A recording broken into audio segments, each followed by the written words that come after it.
आजा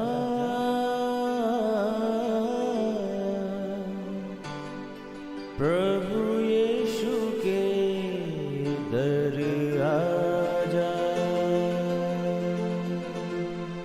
जीवन मिलेगा तुझे। आजा आजा प्रभु यीशु के दर आजा, जीवन मिलेगा तुझे। आजा आजा आजा आजा।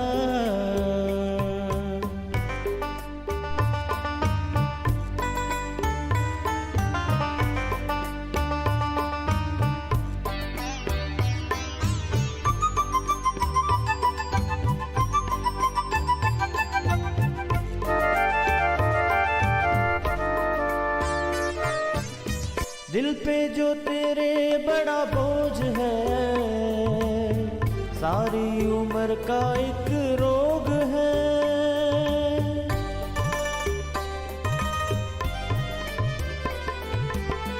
दिल पे जो तेरे बड़ा बोझ है, सारी उम्र का एक रोग है। क्यों नहीं आता यीशु पास तू, ताकि न रहे फिर उदास तू। क्यों नहीं आता यीशु पास तू, ताकि न रहे फिर उदास तू। आजा प्रभु यीशु के दर आजा, जीवन मिलेगा तुझे। आजा आजा आजा आजा। Praise the Lord everyone. मैं पास्टर कुलभूषण जाहर, Asian church of Christ Vancouver BC से प्रोग्राम नई ज़िंदगी की ओर में आप सबका बहुत बहुत स्वागत करता हूं। मैं उम्मीद करता हूं आप सब लोग अच्छे होंगे, तंदुरुस्त होंगे और परमेश्वर के कलाम में बढ़ रहे होंगे। मैं आप सबका स्वागत करता हूं प्रभु यीशु मसीह की हजूरी में। आइए परमेश्वर के कलाम में से देखने से पहले, वचन को सुनने से पहले हम अपनी आँखों को बंद करेंगे, अपने सरों को झुकाएंगे।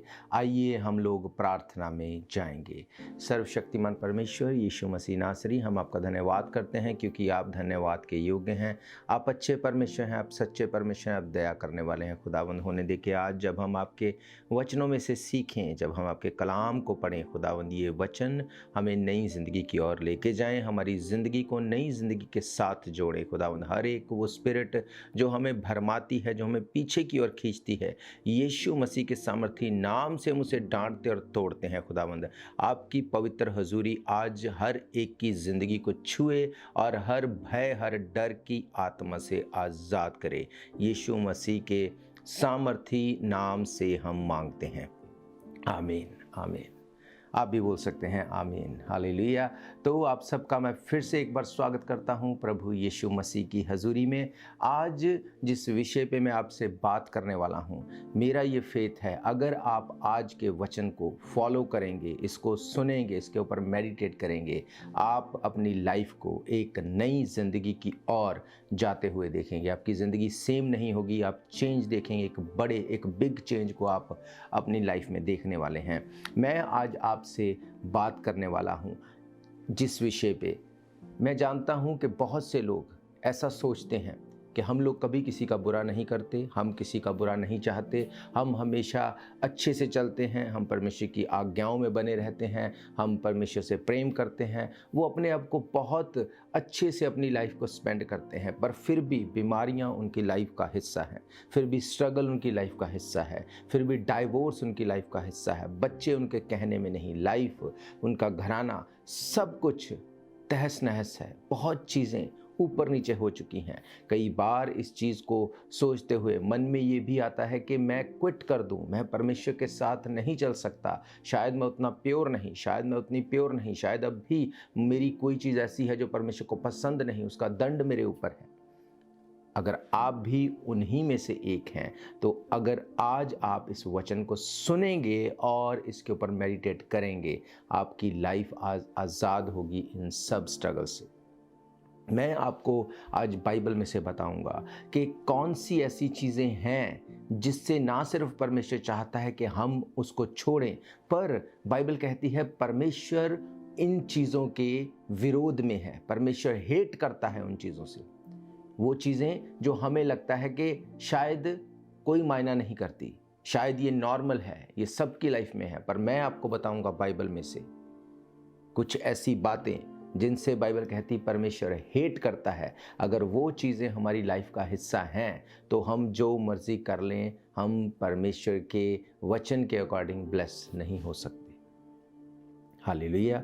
आइए हम लोग पढ़ेंगे एक हिस्से को जो हमें मिलता है नीति वचन, उसका 6 अध्याय और उसकी 16 से 19 आयत मैं आपके लिए पढ़ूंगा। यहाँ पे लिखा है, 6 वस्तुओं से यहोवा वैर रखता है, वरन 7 हैं जिनसे उसको घृणा है, अर्थात घमंड से चढ़ी हुई आंखें, झूठ बोलने वाली जीभ, निर्दोष का लहू बहाने वाला हाथ, अनर्थ कल्पना गढ़ने वाला मन, बुराई करने को वेग दौड़ाने वाले पांव, झूठ बोलने वाला साक्षी और भाइयों के बीच झगड़ा उत्पन्न करने वाला मनुष्य।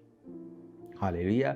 बाइबल बताती है ये 6 वरन 7 बातें हैं जिनसे परमेश्वर हेट करता है। यहाँ पे लिखा है बैर करता है, पर ओरिजिनल भाषा में लिखा है हेट करता है, डिसलाइक करता है। वो उसको अपना दुश्मन समझता है। जो इन चीज़ों में इन्वॉल्व रहते हैं परमेश्वर उनको अपना दुश्मन समझता है। परमेश्वर वचन में लिखता है वो हेट करता है ऐसी बातों से, ऐसी आदतों से। अगर आप इन आदतों को अपनी लाइफ से डिस्कनेक्ट नहीं करेंगे, आप परमेश्वर के उस बड़े प्रॉमिस के साथ नहीं जुड़ सकते। यहाँ पे लिखा 6 वस्तुओं से यहोवा बैर रखता, वरन 7 हैं जिनसे वो घृणा करता है, घमंड से चढ़ी हुई आंखें और झूठ बोलने वाली जीभ। आप कभी किसी का बुरा तो नहीं करते, आप कभी किसी को हेट तो नहीं करते, पर कहीं आप प्राउड में तो नहीं, कहीं प्राउड आपकी लाइफ का हिस्सा तो नहीं। मेरी लाइफ में सब कुछ अच्छा है, कई बार इस बात का प्राउड। मेरे पास दूसरों से बहुत ज़्यादा आशीषें हैं, कई बार इस बात का प्राउड। मेरे बच्चे दूसरों से ज़्यादा पढ़े लिखे हैं, इस बात का प्राउड। मेरे पास अच्छी गाड़ी है, इस बात का प्राउड। मेरे पास अपना घर है, इस बात का प्राउड। इवन मैं दूसरे से ज़्यादा स्पिरिचुअल हूँ, इस बात का प्राउड।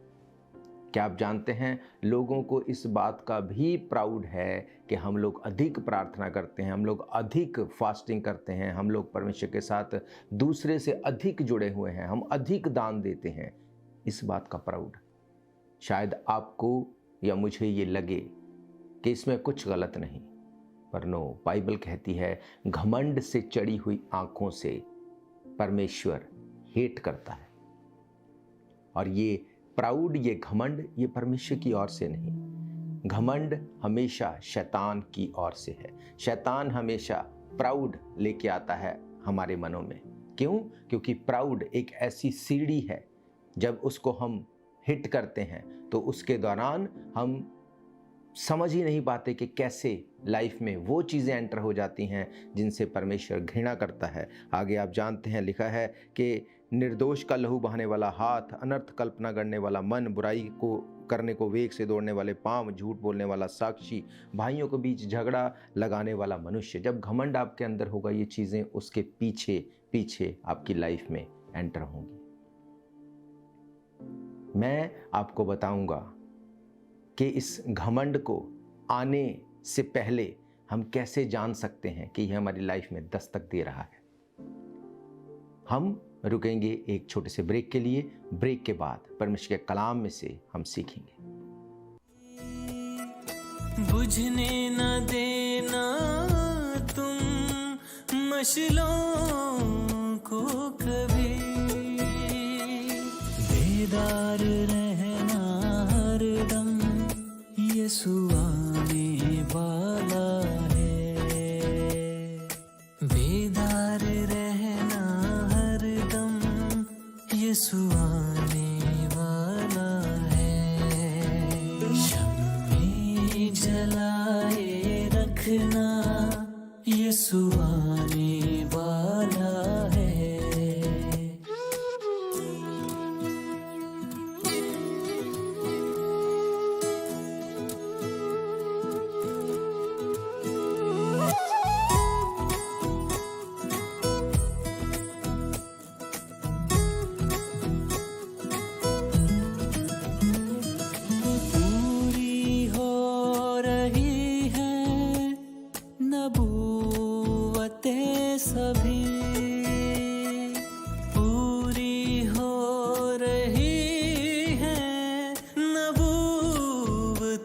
सभी दरवाजा दिल का खोलो, यीशु आने वाला है। दरवाजा दिल का खोलो, यीशु आने वाला है। शम्मे जलाए रखना, यीशु आने वाला है। स्वागत है एक बार फिर से आप सबका प्रभु यीशु मसीह की हजूरी में। हम देख रहे हैं परमेश्वर के कलाम में से। मैंने आपको बताया कि परमेश्वर 6 वरन 7 चीज़ों से हेट करता है, और उनमें से सबसे पहली बात जो बाइबल बताती है वो है प्राउड, वो है घमंड। हम जब प्राउड की तरफ जाते हैं, हमें कई बार पता भी नहीं चलता कि हम घमंड में जाना शुरू हो गए हैं। और बाइबल कहती है घमंड से चढ़ी हुई आंखों से परमेश्वर हेट करता है। मैं आपको बताऊंगा बाइबल में से कि कौन सी वो चीज़ें हैं, कैसे वो शुरुआत करता है और कैसे हम इन चीज़ों को भांप के, देख के ही उस तरफ जाने से अपने आप को रोक सकते हैं, ताकि कहीं ऐसा ना हो कि हम परमेश्वर की उस श्रेणी में आ जाएं जिन चीज़ों से वो हेट करता है। हम देखेंगे नीति वचन उसका 18 अध्याय और उसकी 12 आयत से। यहाँ पे लिखा है, नाश होने से पहले मनुष्य के मन में घमंड और महिमा पाने से पहले नम्रता होती है। जो बिना बात सुने उत्तर देता है वह मूढ़ ठहरता और उसका अनादर होता है। रोग में मनुष्य अपनी आत्मा में संभलता है, परंतु जब आत्मा हार जाती है तो इसे कौन सह सकता है। यहाँ पे कुछ ऐसी बातें बताई गई जिनको अगर हम समझ जाएं तो हम परमेश्वर के उस कैटेगरी से जिससे वो हेट करता है हम कोसों दूर होंगे। बाइबल कहती है नाश होने से पहले मनुष्य के मन में घमंड और महिमा पाने से पहले नम्रता होती है। अगर आप प्राउड में जा रहे हैं, अगर आपके मन में किसी भी चीज़ को लेकर घमंड आ रहा है, तो ये बात याद रखो, ये वो सीढ़ी है जो नाश होने की ओर लेके जा रही है, जो सब कुछ को डिस्ट्रॉय कर देगी। आप कितना भी ज़्यादा फिर बाइबल पढ़ते रहो, कितना भी ज़्यादा आपको लगे कि मैं चर्च जा रहा हूँ, अगर आपके बीच में से वो स्पिरिट, वो प्राउड की स्पिरिट नहीं जाएगी, वो आपको नाश करने के लिए आपको उस ओर लेके जाएगी। आगे लिखा है कि जो बिना बात सुने उत्तर देता है वह मूढ़ ठहरता है और उसका अनादर होता है। जो बिना बात सुने, ये घमंड की निशानी है, ये प्राउड की निशानी है। आप किसी की सुनना नहीं चाहते, आप बोलते हैं, अपनी चीज़ों को बस थोपते हैं। आप नहीं चाहते कि कोई मुझे बताए कि मैं क्या करूं, पर मैं ही हर चीज़ में बताऊं, मैं ही हर चीज़ में लीड करूं, मैं ही हर एक चीज़ में अपने आप को दिखाऊं। ये चीज़ प्राउड को लेके आती है। आज घराने ख़राब हो रहे हैं। हस्बैंड वाइफ की नहीं सुनना चाहता, वाइफ हस्बैंड की नहीं सुनना चाहती। बच्चों को कुछ बोलो तो उनको लगता है कि हमें ज़्यादा पता है। बहुत चीज़ें ख़राब हो रही हैं। शैतान आपको गिराने के लिए बहुत बड़ा प्लान नहीं लेके आएगा। सिर्फ इतना काफ़ी है कि वो आपके मन में प्राउड को दे दे। अगर वो आपके मन में प्राउड को देगा और आप उसको ग्रैब करेंगे, देखते देखते चीज़ें चेंज होनी शुरू होंगी। और उसके बाद आप प्रार्थना नहीं करेंगे, बाइबल नहीं पढ़ेंगे, आपको लगेगा मुझे चर्च जाने की ज़रूरत नहीं, परमेश्वर के साथ वक्त बिताने की ज़रूरत नहीं, क्योंकि मुझे सब कुछ पता है। I know everything. यीशु मसीह जब लाजर के घर पे गया, जब वो मर चुका था, बाइबल कहती जब वो उसके घर पे गया लोग रो रहे थे, और उसने जाके कहा कि लाजर जो मर चुका है वो जीवित हो जाएगा। और जब वो उसकी बहन से बात कर रहा था, उसने कहा हाँ मैं जानती हूँ, हाँ मुझे पता है अंत के दिन में वो जी उठेगा, हाँ मुझे पता है अगर तू यहाँ होता तो वो नहीं मरता, हाँ मुझे पता है। वो हर बात में वो यीशु मसीह को यही बता रही थी, हाँ मुझे पता है, हाँ मुझे पता है। अगर हम ऐसी नेचर को रखते हैं, हाँ मुझे पता है, तो आप नहीं जानते घमंड, प्राउड की स्पिरिट आप में एंटर होनी शुरू हो चुकी है। हमें इसी जगह पे उसको रोक के उसको डांटना है और अपने आप को हम्बल करना है, क्योंकि बाइबल कहती है नाश होने से पहले मनुष्य में घमंड और महिमा पाने से पहले नम्रता होती है। अगर आप एक हम्बल व्यक्ति हैं, अगर आप एक नम्र व्यक्ति हैं, बाइबल कहती है कि नम्र व्यक्ति को परमेश्वर लाइक करता है। यीशु मसीह ने कहा मन में दीन बनो, मन में नम्र बनो। अगर आप घमंडी व्यक्ति हैं, आप नम्र नहीं हो सकते। और मैं आपको बताना चाहता हूँ, नम्र होने का मतलब धीरे बोलना ही नहीं है। नम्र होने का मतलब ये नहीं है कि अपने आप को आप दिखाएं कि हाँ मैं तो बहुत नम्र हूँ। आप जानते हैं अपने दिल में, क्योंकि यीशु मसीह ने कहा मन में नम्र बनो, मन में दीन बनो। आप मन में कैसे हैं आप जानते हैं, आप मन में कैसे नहीं हैं आप जानते हैं। बाइबल कहती है नाश होने से पहले मनुष्य के मन में घमंड और महिमा पाने से पहले नम्रता होती है। जो बिना बात सुने उत्तर देता वो मूढ़ ठहरता और उसका अनादर होता है। और रोग में मनुष्य अपनी आत्मा से संभलता है, परंतु जब आत्मा हार जाती है तो इसे कौन सह सकता है। ये वर्स मैंने आपको इसलिए पढ़ाई क्योंकि अगर आपको ये लगता है कि आप अपनी नम्रता को खो चुके हैं, आप घमंड में एंटर कर चुके हैं और अब आपको क्या लगेगा कि मैं अब परमेश्वर के ग्रहण योग्य नहीं, मैं अब वो नहीं जिसको परमेश्वर लाइक करे, मैं वो नहीं जिसको परमेश्वर प्रेयर का आंसर करे, तो ये आयत आपके लिए लिखा है, रोग में मनुष्य अपनी आत्मा से संभलता है, परंतु जब आत्मा हार जाती है तो इसे कौन सह सकता है। जब रोग, जब कोई ट्रबल, जब प्रॉब्लम, जब ऐसी सिचुएशन आपको पता है अब मेरी लाइफ में एंटर हो चुकी है, अगर आपकी आत्मा उसमें हार गई, देन यू आर डन। पर बाइबल कहती है परंतु जब आत्मा हार जाती है तो इसे कोई सह नहीं सकता। इसका मतलब हमारी स्पिरिट को हमें हारने नहीं देना।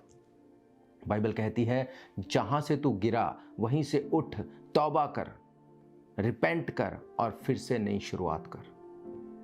हो सकता है आपने अपने आप को घमंडी के रूप में बना लिया है, पर इसका मतलब ये नहीं कि अब परमेश्वर के पास आपके लिए कोई हल नहीं। इसका मतलब ये है कि अगर आपको ये बात एहसास है, आप अभी रिपेंट करेंगे, आप अभी अपने आप को दोबारा से परमेश्वर को सरेंडर करेंगे, परमेश्वर आपको नई शुरुआत देगा, नई जिंदगी की ओर लेके जाएगा। हालेलुया। आप जानते हैं कि आपकी लाइफ कैसी है, मैं जानता हूँ मेरी लाइफ कैसी है, पर अगर हम सरेंडर करते हैं, रिपेंट करते हैं, परमेश्वर जानता है कि उसको किस तरह से फिर से शुरुआत को देना है। और जब आप इस शुरुआत को करेंगे परमेश्वर के साथ, वो आपकी ज़िंदगी को चेंज करेंगे, वो आपको सेम नहीं रहने देंगे। हालेलुया। हम रुकेंगे एक छोटे से ब्रेक के लिए। ब्रेक के बाद मैं आपको बताऊंगा कि कैसे इसमें से हम निकल सकते हैं, और मैं आप सबके लिए प्रार्थना करूंगा। हम देखेंगे परमेश्वर के कलाम में से।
स्वागत है एक बार फिर से आप सबका प्रभु यीशु मसीह की हजूरी में। हम देख रहे हैं परमेश्वर के कलाम में से कि कैसे कई बार हम लाइफ में सब कुछ करते हैं, पर जब चीज़ें फिर भी तहस नहस हैं, उलट पुलट हैं, हमें समझ नहीं आता कि क्या हम मिस कर रहे हैं, कैसे इन चीज़ों को हम सही करें। मैंने आपको बताया कि परमेश्वर का वचन कहता है कि 6 नहीं वरन 7 ऐसी चीज़ें हैं जिनसे परमेश्वर हेट करता है। हो सकता है आप बहुत दान देने वाले हैं, हो सकता है बहुत प्रार्थना करने वाले हैं, हो सकता है आपकी लाइफ में सब कुछ आप मेंटेन करके बैठे हैं, पर फिर भी एक घमंड आपके मन में है। वो घमंड परमेश्वर लाइक नहीं करता। बाइबल कहती है परमेश्वर टूटे हुए मन वालों से वो प्रेम करता है, वो उनकी प्रार्थना को सुनता है। जब आप परमेश्वर के सामने दीन बनेंगे, बाइबल कहती है वो आपको शिरोमणि बनाएगा, वो आपको ऊंचे पे उठाएगा। मैं नहीं कहता कि आप अब कुछ नहीं, आपकी लाइफ में आप अब आगे कुछ नहीं कर सकते, क्योंकि बाइबल कहती है कि अगर तू विपत्ति के समय साहस छोड़ दे तो तेरी जो पावर है, बाइबल कहती है तेरी जो शक्ति है वो बहुत कम है। मैं आपके लिए पढ़ूंगा नीति वचन 24 अध्याय उसकी 3 आयत। यहाँ पे लिखा है, घर बुद्धि से बनता है, समझ के द्वारा स्थिर होता है, ज्ञान के द्वारा कोठरियां सब प्रकार के बहुमूल्य और मनोहर वस्तुओं से भर जाती हैं। बुद्धिमान पुरुष बलवान भी होता है और ज्ञानी जन अधिक शक्तिमान होता है। इसलिए जब तू युद्ध करे तो युक्ति के साथ करना, विजय बहुत से मंत्रियों के द्वारा प्राप्त होती है। बुद्धि इतने ऊंचे पर है कि मूढ़ उसे नहीं पा सकता, वे सभा में अपना मुंह नहीं खोल सकता। डेवल नहीं चाहता कि अपना मुंह आप खोलें। डेवल चाहता है कि अगर घमंड आपके अंदर है तो आप उन्हीं चीज़ों के लिए मुंह खोलें जो आपको ऊंचा दिखाएं, जो आपको प्राउड में लेके जाएं। पर परमेश्वर कहता है कि अगर तू अपना मुंह परमेश्वर के आगे खोलेगा, वो तेरे मुंह को भर देगा। किस तरह से? अगर हम अपने मुंह को रिपेंटेंस के लिए खोलेंगे, प्रार्थना करेंगे, परमेश्वर तू मुझे बदल, तू मुझे इनसाइड अंदर से मुझे नम्र कर, मुझे मन में से दीन कर। बाइबल कहती है कि जब परमेश्वर का दास, जब यशायाह प्रार्थना कर रहा था, वो पहले अध्यायों में अगर आप पढ़ेंगे उसको लगता था ये भी गलत है, ये भी गलत है, ऐसे भी गलत है, सब चीज़ें खराब हो रही हैं। पर जैसे ही परमेश्वर का आत्मा उसके साथ उसका इनकाउंटर हुआ, जब यहोवा परमेश्वर के साथ इनकाउंटर हुआ, बाइबल कहती है उसने कहा, हाय मैं अशुद्ध होंठों वाला मनुष्य हूँ। तब उसने अपने ऊपर हाय कहा, उसने कहा मैं घमंडी हूं, मैं अशुद्ध होंठों वाला मनुष्य हूं। नम्र व्यक्ति की एक निशानी ये है कि वो अपने आप को जांचेगा कि कहाँ मैं गलत हूं, कैसे मैं चीज़ों को अपनी ओर से फिक्स कर सकता हूं। याद रखो, हम इसलिए नहीं हैं कि हम चीज़ों को खराब करें, हम चीज़ों को फिक्स करने के लिए बुलाए गए। बाइबल कहती है परमेश्वर ने हमें एक सल्यूशन करने वाले के रूप में बनाया, हम दूसरों को हेल्प करने के लिए बनाए गए। बीते दिनों में मैंने आपको बताया था, परमेश्वर ने आदम को ईव इसलिए दी ताकि उसकी हेल्प करे। हम चीज़ों को बनाने वाले बने, हम चीज़ों को जोड़ने वाले बने, ना कि घमंड में आके हम चीज़ों को खराब करने वाले और तोड़ने वाले बने। क्या आप जानते हैं, सिर्फ प्राउड की वजह से आज घर टूट रहे हैं, घमंड की वजह से आज डाइवोर्स हो रहे हैं, घमंड की वजह से आज बच्चे पेरेंट्स के साथ रहना नहीं चाहते। सिर्फ घमंड, प्राउड। मैं नहीं कहता ये घमंड सिर्फ दुनियावी होगा, बहुत बार हमें इस बात का भी घमंड है कि हम ज़्यादा स्पिरिचुअल हैं, हमारे बच्चे स्पिरिचुअल नहीं, मैं ज़्यादा स्पिरिचुअल हूँ, मेरा पार्टनर स्पिरिचुअल नहीं। ये भी एक घमंड है। बाइबल कहती है अगर तेरा पार्टनर विश्वासी नहीं, अगर तेरा पार्टनर तेरे अकॉर्डिंग नहीं चलता, तो तुझे उसको बुरा भला कहने या छोड़ने या क्रिटिसाइज करने की ज़रूरत नहीं। बाइबल कहती, क्या तू जानता है, क्या तू जानती है, तेरे विश्वास के द्वारा तू उसका उद्धार करा लेगी, तू उसका उद्धार करा लेगा, तू उसका जो सल्यूशन है वो तू कर लेगा, उसकी साल्वेशन तू करवा लेगा। पर अगर आप एक घमंडी व्यक्ति हैं, बाइबल कहती है घमंड से चढ़ी हुई आंखों से यहोवा घृणा करता है, हेट करता है, परमेश्वर उसके विरोध में आ जाता है। और बाइबल कहती है अगर इंसान के विरोध में आ जाए तो परमेश्वर उसे छुड़ा सकता है, पर अगर परमेश्वर ही इंसान के विरोध में आ जाए तो उसको कोई भी जन नहीं बचा सकता। हालेलुया। मेरा ये फेथ है, आज ये वचन आपकी लाइफ में काम करेंगे, आप तौबा करेंगे, आप अपनी नेचर को चेंज करेंगे। और मैं आपको बताना चाहता हूँ ये अपने आप से नहीं होगा। अगर आज आप इस प्रोग्राम को देखते समय अगर आपको लगे कि हाँ मैं ये ऐसा हूँ, मैं ऐसी हूँ, मैं आज से अपने आप को चेंज कर लूँगी, तो मैं आपको बताना चाहता हूँ आप ऐसा नहीं कर सकते। आप इसमें अपना टाइम वेस्ट मत करना, क्योंकि बाइबल कहती है कि जब तक परमेश्वर चीज़ों को चेंज ना करे, हम अपना जोर लगा के उनको चेंज नहीं कर सकते। तो हमें क्या करना है, हमें ग्रेस मांगनी है परमेश्वर की कि परमेश्वर तू मेरी नेचर को चेंज कर, तू मेरे हालात को बदल, तू इस घमंड को मुझसे दूर कर, ताकि मैं और मेरा घराना उद्धार पाए। हालेलुया। हमें परमेश्वर की ग्रेस चाहिए। मैं आप सबके लिए प्रार्थना करूंगा और आप इस प्रार्थना को मेरे पीछे दोहरा सकते हैं।